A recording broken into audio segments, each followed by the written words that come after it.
Now, bloggers, social media influencers and online platforms will now have to apply for a license and pay a fee of $930 if they want to keep their sites up.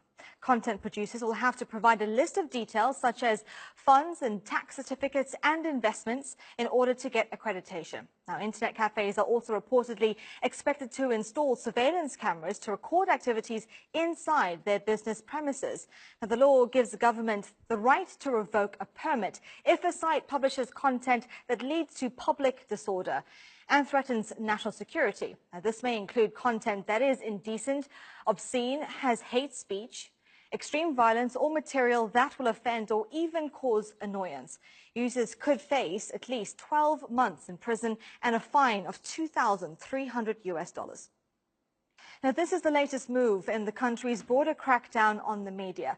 Tanzania's President, John Magufuli, has a zero-tolerance policy for any criticism of him or his government. Since he came to power in 2015, private-owned radio stations and newspapers have been suspended.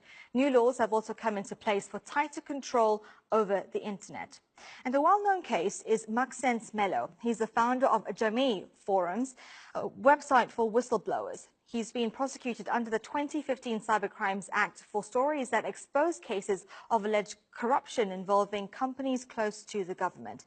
Now, there's no clarity as to how the new regulations will be enforced or how they will impact citizens' rights online. But activists argue that it will restrict freedom of expression and human rights. Reporters Without Borders ranks Tanzania 83rd out of 180 countries for press freedom, nicknaming the country the bulldozer of media. We heard from their representative. Foreign editors and journalists are regularly subject to criminal proceedings. So this new online regulation is just another step further in a context of significant deterioration of press freedom in Tanzania.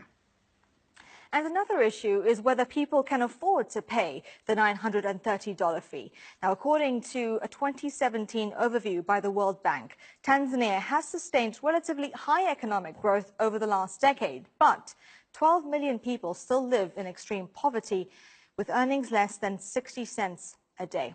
Now, Juliet Nankufa from the International ICT Policy for East and Southern Africa says that this will have an impact on bloggers in the country. We are likely to see a decline in the number of online publishers in Tanzania.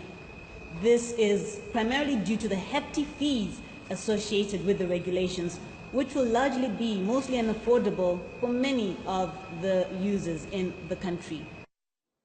And we posed these concerns to the Tanzanian government. This is what their spokesman had to say about the new regulations.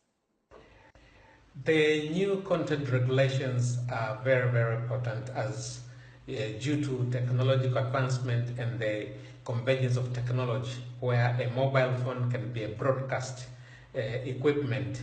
We needed these regulations to protect those who were being victim of slurs and every kind of issues that one person could decide to do without abiding by the law. So what do you think about this latest law in Tanzania? Get in touch with us on Twitter. Use the hashtag AJNewsGrid.